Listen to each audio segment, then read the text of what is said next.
Aš kiekvieną kartą čia atkeliavus, tai apie tai pagalvoju, kad uostamiestis ir šiais metais, nežinau, aš jau pagalvoju, kad reikėjo man kraustytis, nes aš nuo kovo mėnesio, taip kas mėnesį 2 kartus taip atvažiuoju, tai taip visą laiką kažkokia projekta. Tai nežinau, nieko nežadu, bet labai traukia miestas. Tiesiog, kad būna kartais, oi, nenoriu aš tos premjeros, nes esu žiauriai pavargęs, bet vis tiek eini, dėl to, kad ir ten dirbai, ir kai kurius net kur kolegos dirba, kad tiesiog, bet žinai, kad ten, vat, reikėtų pabendrauti, kad galbūt gauti, jo, dar darbų. Tai komunikacija, jo, tokia reikalinga, kalbant, ar ne, kurios išdarko ten vanago ir panašiai, ir, nu, atrodo, kad galbūt kovos režime mes šiaip esame socialiai dabar, tai bet koks triggeris mus tai priverčia klausti, kokiam mes dabar iškirptam veidrodžių karalystės pasaulio gyvenant. Man atrodo, kad jaučiu ant liežuvio galo. Ant scenos kviečiame panevėžietį, garso režisierių, kompozitorių, muzikinio ansamblio Sraigės efektas narį, pozityvų žmogų lektorius Kalvės kino akademijos lektorių, Lauryną Kamarauską.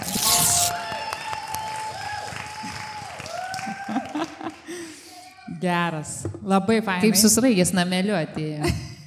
Sraigės efektas, ne veltui, taip? Garso režisierius. Taip, mikrofonas. Nu, labas, Laurynai.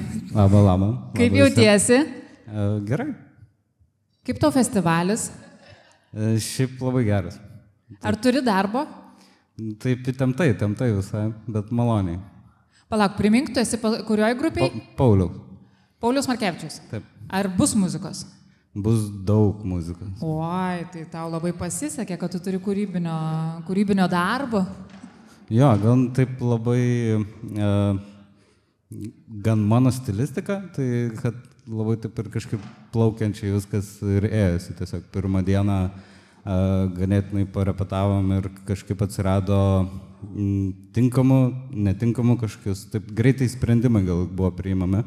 Tai labai greitai, gal 80% tos muzikos visos ir skūrė per pirmą dieną. Tai buvo tik papildymai kažkokie šiandien ir jau išrepetavimai kur kas kada. Tai kokia ta tavo stilistika? Sakai, atitiko tavo stilistiką? Gal tokia ambient, plaukianti, elektroninė, daug efektų. Nu, kadangi aš pats iš garso dizaino atėjęs, į tą kompoziciją dabar tik neseniai taip vis pradedu eiti, tai taip ir gavosi, kad daugiau atmosferinė ir visokių plaukiančių garsų. O kaip šiaip jauties, ar tu jau esi pavargęs, nes tai yra 3 diena, rytoj yra finalas, čia toks maratonas geras, man atrodo, vyksta. Kaip pojūtis? Šiaip įprastai aš taip jaučiuosi, man atrodo, nes aš kino industrijoje dirbu, tai ten po 10-12 ir daugiau valandų būna pamainos, tai kažkaip neišgąsdina visas šitas intensyvas. Net maloniai, tai aš šiaip pasirinkau atostogų tarpą savo, ta prasme, ir kažkaip galvojau, tai gal... Kodėl nepadirbėjus, ne? Taip, man kažkaip patinka, tai tiesiog atlieka. Bet šiaip kaip žmogui iš garso srities kompozitoriui, ar yra daug progų tavo profesiniai terpiai tokioj stovykloj padalyvauti? Nes ten atrodo aktoriai, kokie režisieriai, atrodo jie dažniau susitinka tokiems eksperimentams, kažkokiems darbams, o kompozitorius, man atrodo, ir Jauno teatro dienose, taip, oficialus kvietimas pirmą kartą šiais metais. Taip. Aš šiaip prieš kokius 5 metus čia tiesiog buvau atklydęs irgi su magistrantais, kino tokias užduotėlės darėme. Tai pamačiau iš šono gal kaip tas Jauno teatro dienos atrodo, tai labai patiko, bet pačios patirties tai kaip ir nebuvo. Tai kažkaip labai apsidžiaugiau, kad buvo kompozitorius šiais metais priimamas ir tiesiog pabandžiau padalyvauti. O, tas čia toks klausimas kaip darbo pokalbėje. O kodėl tu esi čia? Kodėl sugalvoji atvykti tas Jauno teatro dienas? Supratau, ar ne, kad kažkur jau buvai, pamatai, kad iš šono faina ir dabar, bet vis tiek, koks lūkestis? Lūkestis, nežinau, gal patobulėti, pabandyti kartu su talentingais žmonėm padirbėti, tai susipažinti ir labai gera ne tik kines kai kuriais susimatyti, bet būtent ir teatro erdvėj. Tai kažkaip norėjausi tiesiog patirinėti šitą discipliną, kurios visai neturėjau daug patirties. Turėjau šokio spektaklį ten su studentais, gal 15 minučių reikėjo padaryti, bet tokios, kad intensyviai su aktoriais, su režisierium darbą teatre, tai pirmą kartą gal toks intensyvus. Taip. O, geras, nu tai čia va, gal žiūrėk ir turės tavo kontaktą ir sakys, labukas, tai, reikia. Jo, kvieskit, patiko labai. Nes aš kaip domėjausi, tu labai daug dirbi su kinu, ar ne, su filmais įvairiais, tiek ir dokumentiniais filmais, tiek ir vaidybiniais, ir daugiausiai ir, nu taip, muzika, ar ne, yra ir sraigės efektas grupė, bet kinas tai yra visai kita, ar ne, tokia plotmė ir nesuformuluoju klausimą, Juta, padėk, ką aš noriu paklausti. Papasakok apie kiną kažką tiesiog.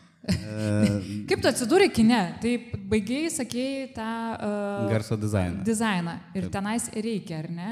Nu, ten prieš kažkur 6 metus jau padarė tą skirtį tokią, kur buvo garso režisieriai.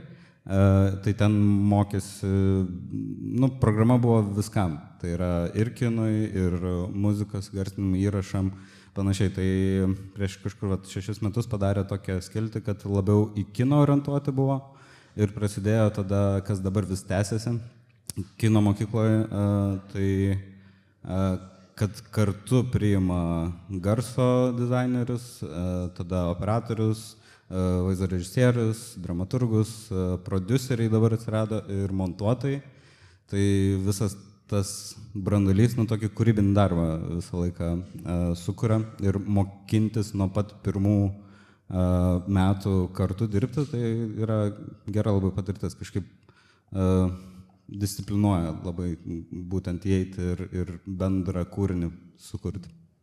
Jo, bet atrodo, kai dirbi kine, tu dirbi su kažkuo, kas yra liks visam. Tas kino filmas, taip kaip jis bus nufilmuotas, ta juosta amžinai archyvose. O teatras tuo tarpu yra labai efemeriškas dalykas. Kiekvieną kartą tas parodymas, pasirodymas, kiekvieną kartą vis kitoks ir dalis jų lieka ir nenufilmuoti, tik prisiminimuose.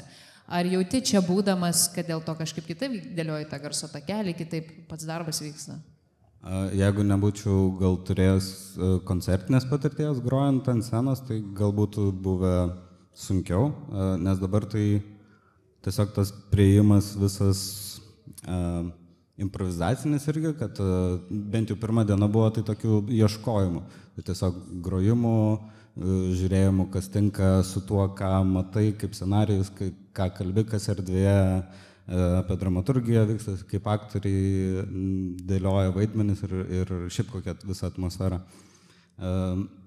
Tai jo, šita patirtis gal, kad gyvai groji ant scenos ir ne tai, kad viskas turi būti sustiguota iki jau nugludintų iš karto dalykų, kad paleidai ir jau rodai, tai procesas toksai.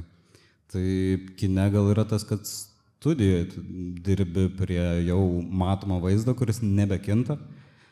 Ir tos adaptacijos tokios gal daug tikslesnio žaidimo yra tada kartu su režisierium, vienas, ta prasme, prie garsų ieškojimų visokių. Tai jo. Man įdomus yra tavo biografijos posūkis, nes patikslink, jeigu klystu, bet aš taip vienam interviu išgirdau, kad tu studijavai inžineriją kažkokią, ar ne? Miesto inžineriją. Miesto inžineriją, aha.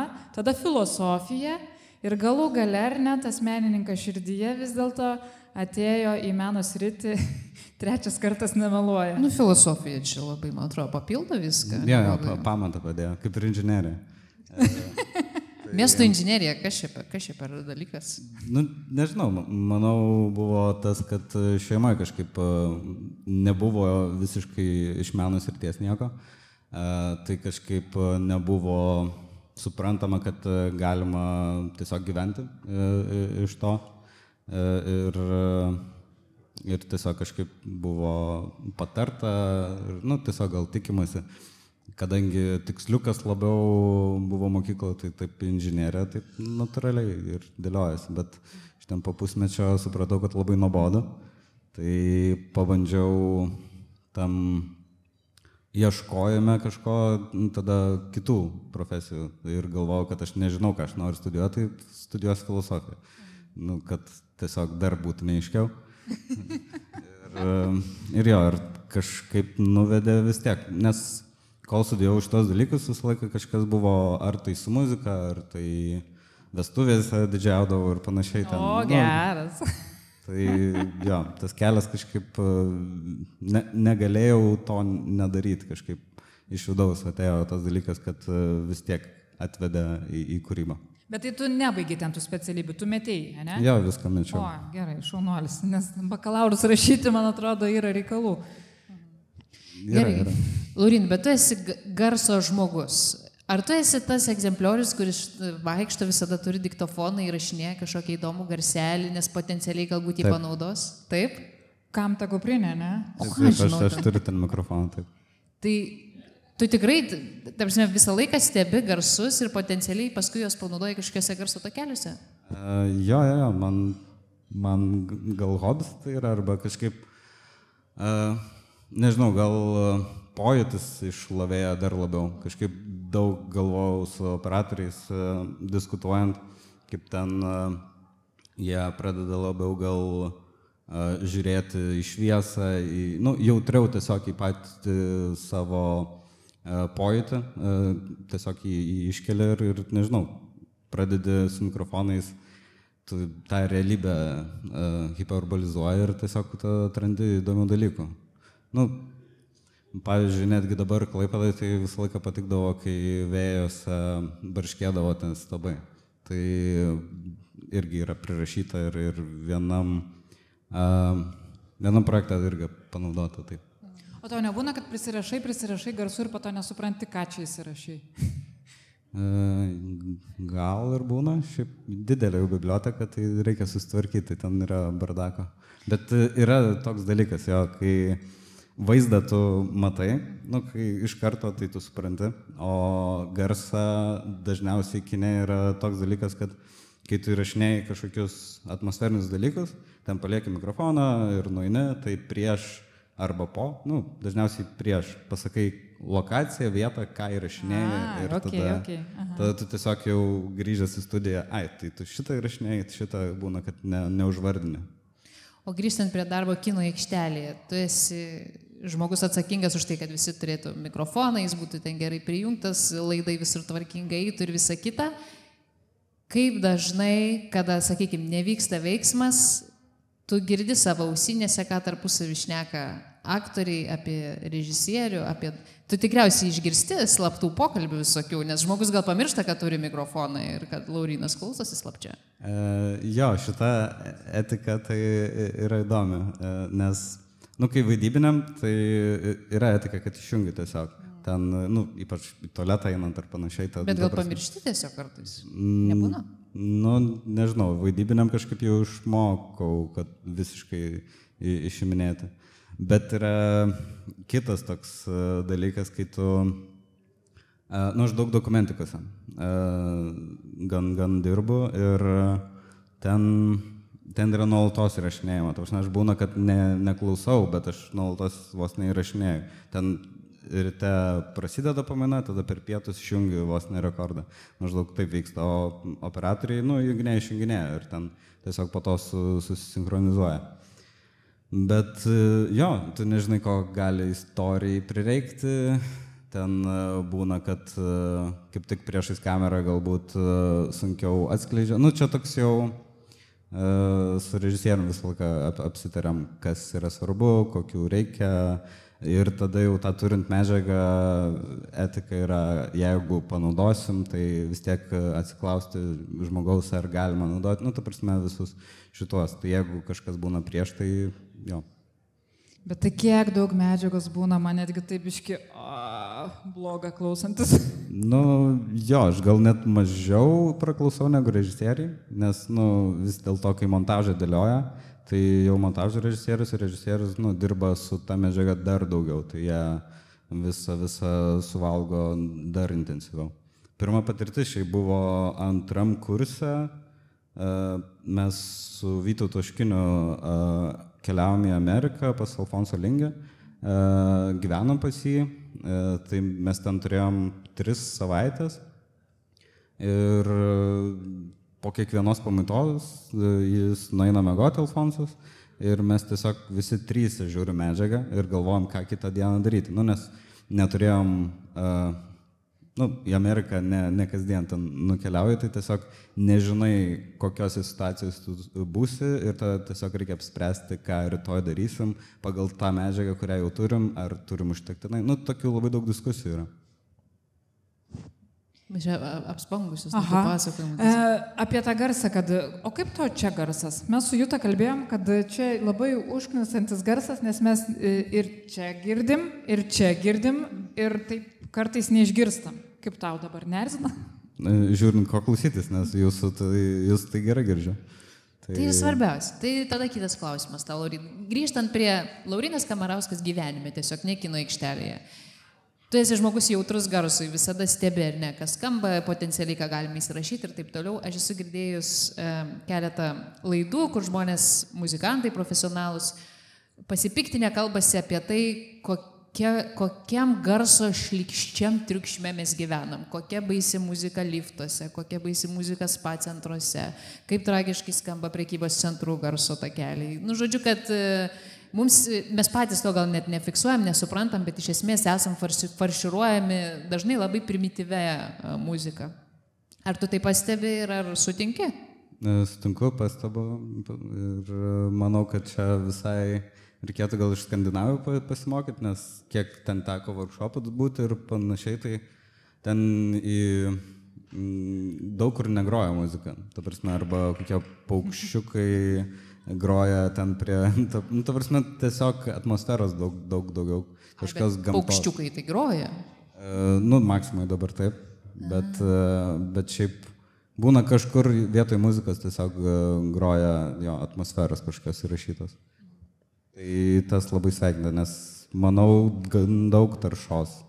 Ir vis tiek mus formuoja tai, ką girdim ir man atrodo, kokybės gal turinio kokybė yra skaudesnė negu pats techninis turinys, bet nežinau. Todėl gal ir stengiuosi burbulę gyventi, kur atsirenki.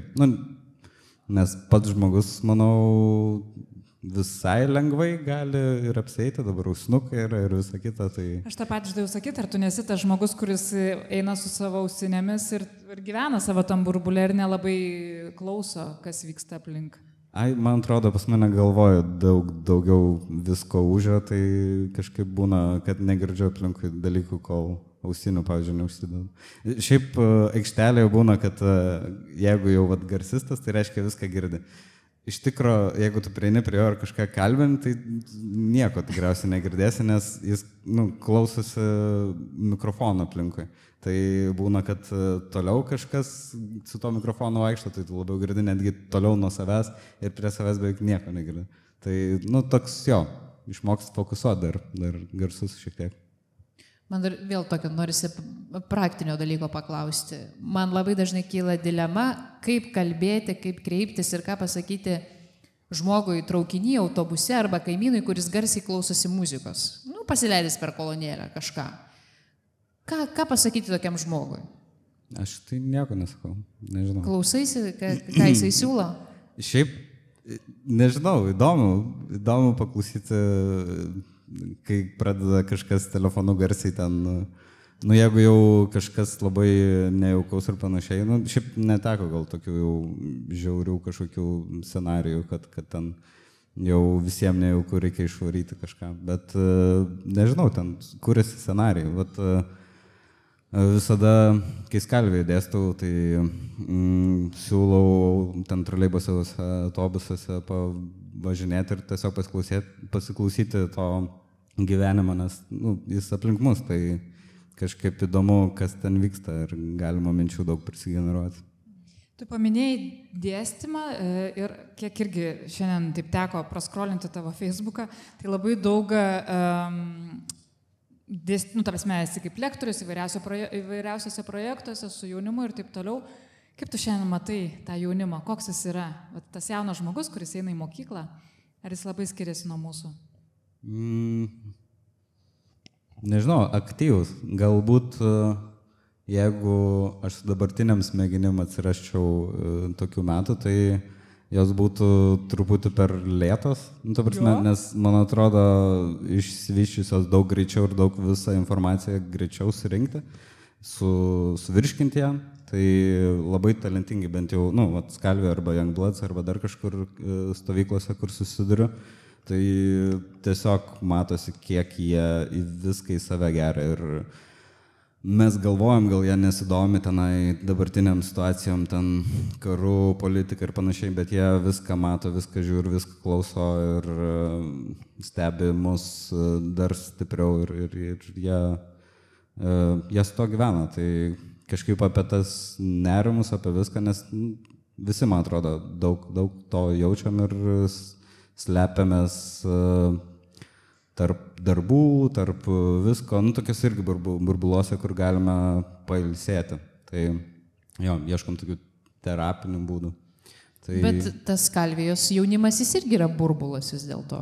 Taip, visiškas. Ir manau, kad kai yra galimybė jiem jauniem tokį burbulą turėti, tai mūsų visuomenės tokia ateitis gal šviesesnė. Ta prasme, kad jie gan anksti intelektualius dalykus daro. Žinoma, paaugliai bus visada paaugliai ir jie ten pankrokais arba dar kažką tiesiog nori visą laiką protestuoti, visada, kaip sako, nedaryti, tai daryti.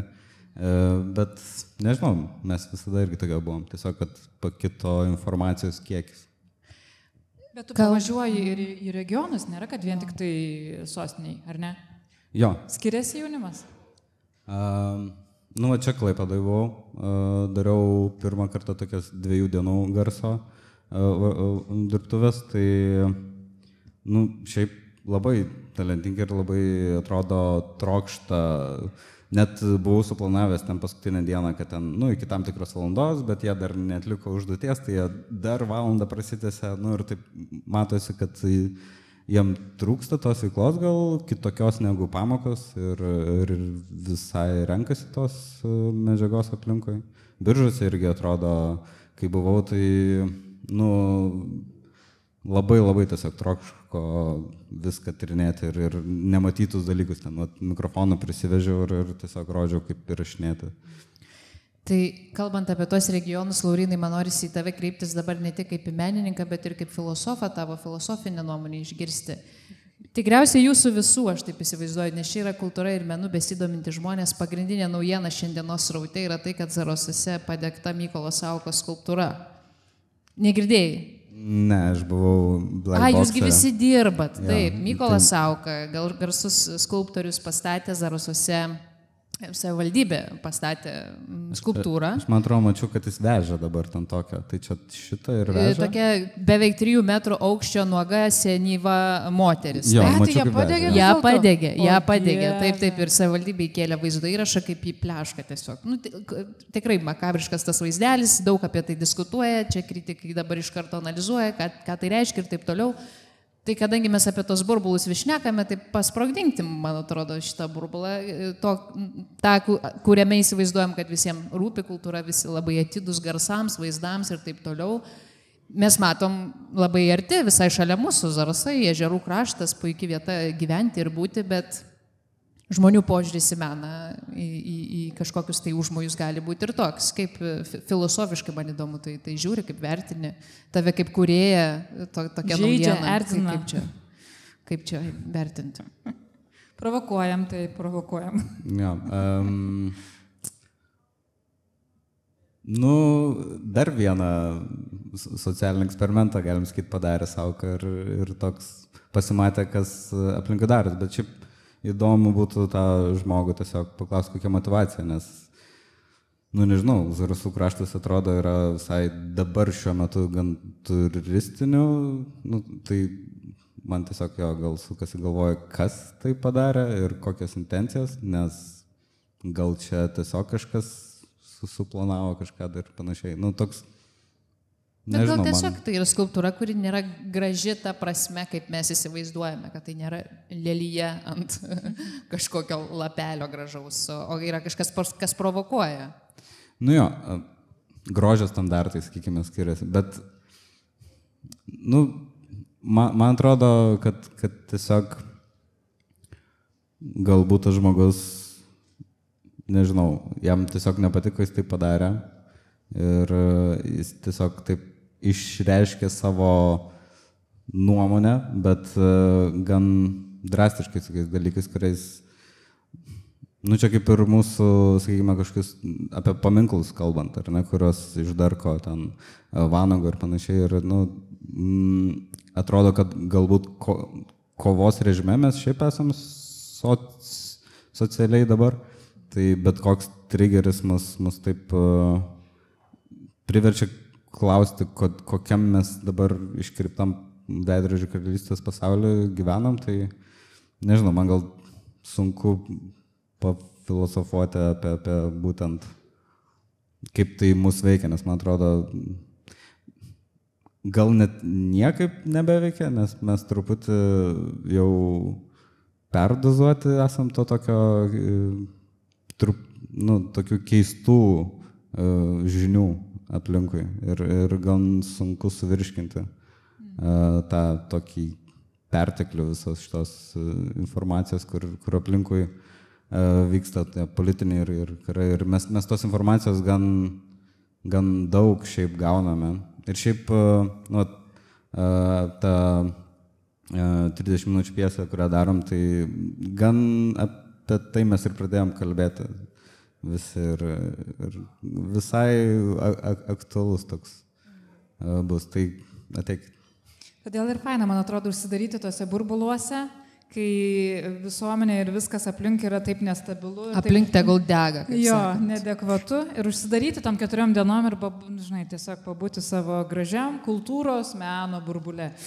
Jo, bet reikia gal nepamiršti, kad, nu, jeigu vat paleisim, tai gal viską pradės ir deginti. Gal reikėtų skleisti savo gražesnius dalykus, tai yra tie, kur kultūra šiaip iš esmės yra tas variklis, kuris ugdo žmogų. Tai daug tikrai turiu draugų, kurie, nu, kur susitikau Vilniuje ir jie regionuose gyvendavo ir kalbėdavo, kaip laukia ten kokio nors Šiaurės Atėnai laikraščio ir panašiai. Nu, kai nebuvo to interneto, dar vienintelis kultūros kažkoks ateinantis į tą miestelį buvo tiesiog tokie laikraščiai arba kur yra mažai tos kultūros, tai reikėtų didinti tą sklaidą visą, kad turėtų žmonės kuom užsiimti, o ne degint skulptūras ir nu, toks jo, toks. Filosofas Laurynas Kamarauskas.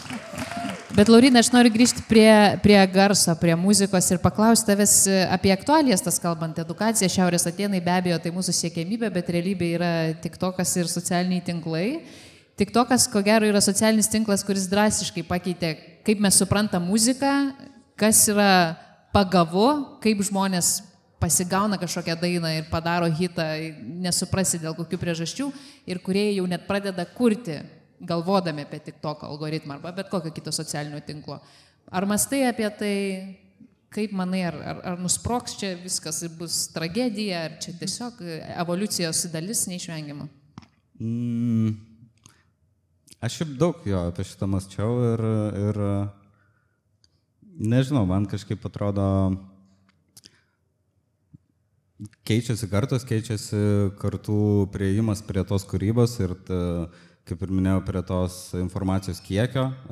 Dabar mes jo turim labai didelę ir begalę turinį ir reikia su to sutvarkyti. Aš tai negaliu tiek sutvarkyti, tai stengiuosi nenaudoti ir kažkaip savo kūrybą net Aš kažkaip galvoju, yra amatas, tai aš iš kino daugiausiai ir išgyvenu dabar ir kita kūryba mano, sakykime, muzikinė, tai aš iš jos mėgaujuosi ir išleidžiu kažką ten Spotify ar panašiai iš to, visiškai nesitikėdamas kažkokio grįžtamojo ryšio piniginio, tai tiesiog leidžiu, nes man taip gaunasi, norisi kažką išleisti, tas kūrybinis polikis, kad išsilietų.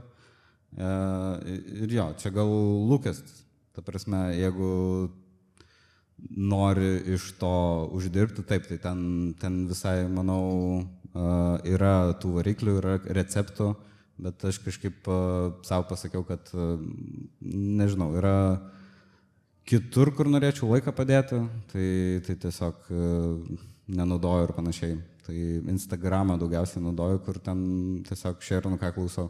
Jeigu žmonės ten pažiūri ir kažkas ten atrašo, kad naujos muzikos išgirdau, tai labai smagu, bet kažkaip neturiu iš savęs polėkio. O pačioj visuomeniai, tai nežinau, yra tas dalykas, kad kiekviena medija kažkaip turi tą edukacinį kažkokį dalyką ir tą, kurį masiškai naudoja ir kur atranda būdų, kaip kitaip panaudoti. Nežinau, man kažkada, vakar, man atrodo, kalbėjom su kažkuo, tai kad yra istorikai, pavyzdžiui, kurie ten TikTokus naudoja arba Instagramus, kur stories daro apie tos reelsus ir panašiai, kur kažkokios naudingos informacijos gali. Tai tu vėlgi gali pasirinkti, ką seki, followini ir tu taip išsifiltruoji savo turinį. Tai žiūrint, ko tau reikia, taip ir pasirenki. Ir vėl burbulas, ne? Savas. Gal pereikim prie anketų. Aš, kol Juta atsidarys šitos lapelius, įvesiu į kontekstą, jog visų dalyvių prieš registruojantis, tik atvykus į festivalį Jauno teatro dienos, paprašėme užpildyti anoniminę anketą. Ir pakišome kiaulę savotišką, nes tikriausiai tie žmonės net neįsivaizdavo, kad jų atsakymai bus skaitomi ant scenos, bet mes tiesiog savotiškas toks tyrimas buvo įsitikinti, kad daugiau mažiau žmonės gyvena panašiomis idėjomis, panašiomis problemomis, klaidomis ir taip toliau, tai keletą atrinkome Laurynui, ar ne? Jo, šiaip bendra tendencija yra tai, kad tikrai tose anketose nemažai buvo atsakymų, kai žmonės juos tiesiog drasko tą vidinę dilemą, ar jie nori muzikuoti, ar jie nori vaidinti teatre. Muzika labai figūruoja atsakymuose, tai čia tikrai, kodėl tik šiemet kompozitoriai pakviesti, čia vertės paklausti direktoriaus vėliau, nes tikrai muzika neatsiejama dalis šito festivalio. Vakar mes čia labai daug juokėmės iš šitų anketų, bet šiandien aš matau, kad verksim ir liūdėsim. Kad verksim šiek tiek. Bus tokių rimtesnių tiesiog, nes tiesiog taip, yin-yang. Apie neužtikrintumą. Štai žmogus rašo, dilema yra.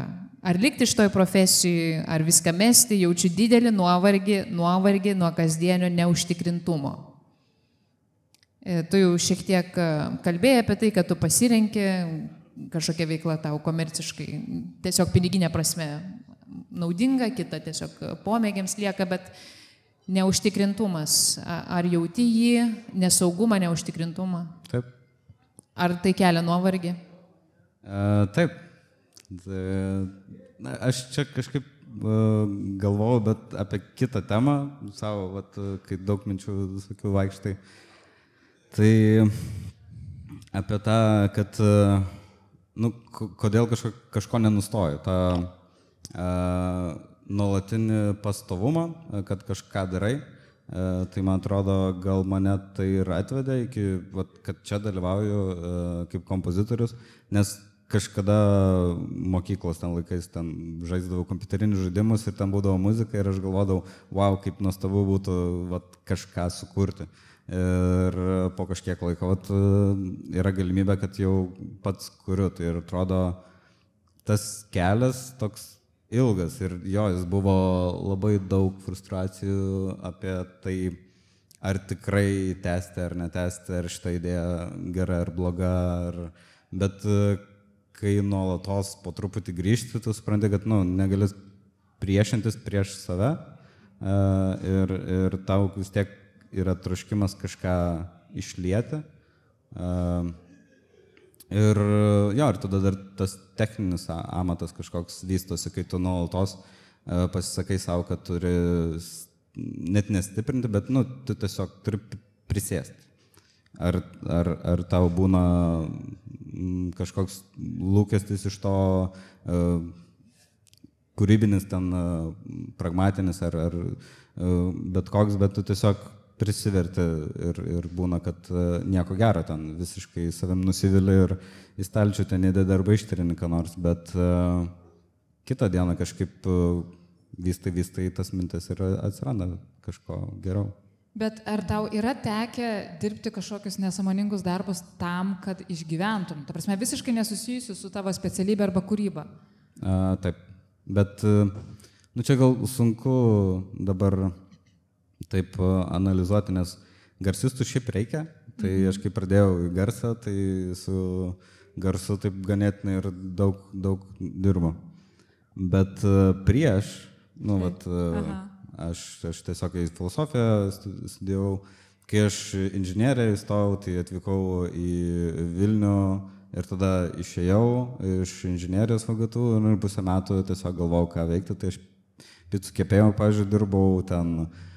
Vienas įdomesnių yra, kai filosofiją studijavau, tai vakarais, nes aš įstojau į mokamą filosofiją, todėl man liko nemokamas mokslas ir aš taip į akademiją nemokamai įstojau.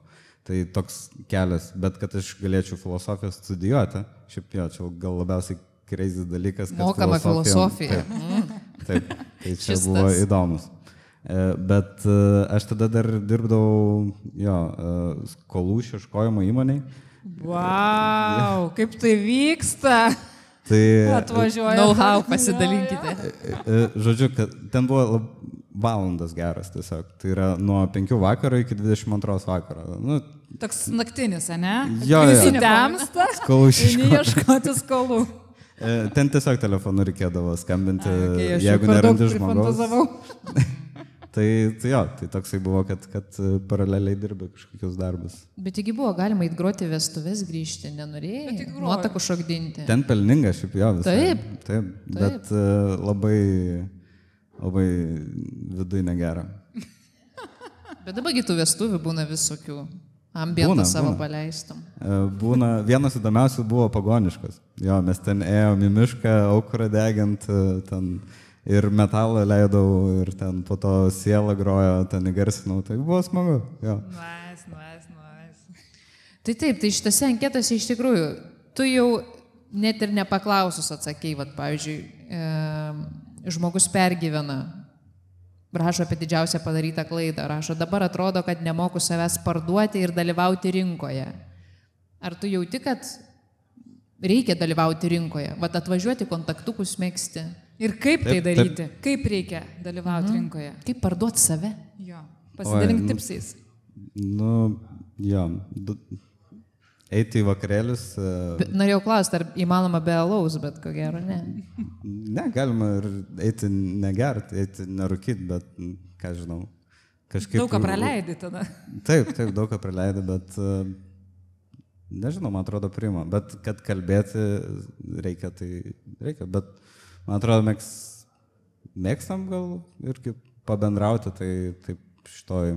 Tiesiog, kad būna kartais, nenoriu šitos premjeros, nes esu žiauriai pavargęs, bet vis tiek eini ir dėl to, kad ir ten dirbai, ir į kai kurius net, kur kolegos dirba, kad tiesiog, bet tu žinai, kad ten reikėtų pabendrauti, kad galbūt gauti, dar darbų. Tai komunikacija, tokia reikalinga. Nes, aš, pavyzdžiui, ne tik art house'ose, dokumentikose dirbu, aš pildyk reklamose dirbu ir man tiesiog reikia užmokėti sąskaitas. Ir už tas programas, kuriuom dirbu ir kur mėgaujuosi, ir už vandenį, ir už viską. Tai tiesiog komercijoje, jo, ten daugiau, čia kaip vestuvės. Tiesiog daugiau pinigų duoda, bet... Biški negerai. Jo, taip, apie nieką. Aha. Taip. Bet ar tikrai, man atrodo, ir tas komercinis produktas, jo kokybė jau kyla, jau tos reklamos, kartais mus tikrai nustebino neblogų skonių, ar aš čia per daug optimistas? Tele2 reklamos šiaip tikrai neblogos. Jo, bet daryties tai nuobodu. Gal kokį durną? Durna, žinoma. Nu. Mūsų Markas Aurelijus yra pasiruošęs. Šiaip labai kažkaip tyčiamės iš jo. Jis tikrai kažkokį filosofinį klausimą turėtų, o ne durną. Bet anyway. Bet filosofas protingai atsakys į durną klausimą, aš neabejoju. Gal ir ne. Taip. Ar geriau augintum 12 kačių, kurios nesišeria, ar geriau vieną, kuri visur pabrėžta, palieka savo plaukus? Nežinau, man katės patinka, tai aš ir 12 ir tą, kur šeria paimčiau. Ja. Tas būtum... Va, kačių mylėtojai dėkoja. Simpsonų moterytė, ta, kurią mėtas iš kačių, ne? Tai gerai, Laurinai, pabaigai, sakyk, ar garsas skamba tyloj, ar tyla garse? Abu, viename. Jo. Visada skamba. Ar turim klausimą iš auditorijos? Dėkui, jūs irgi.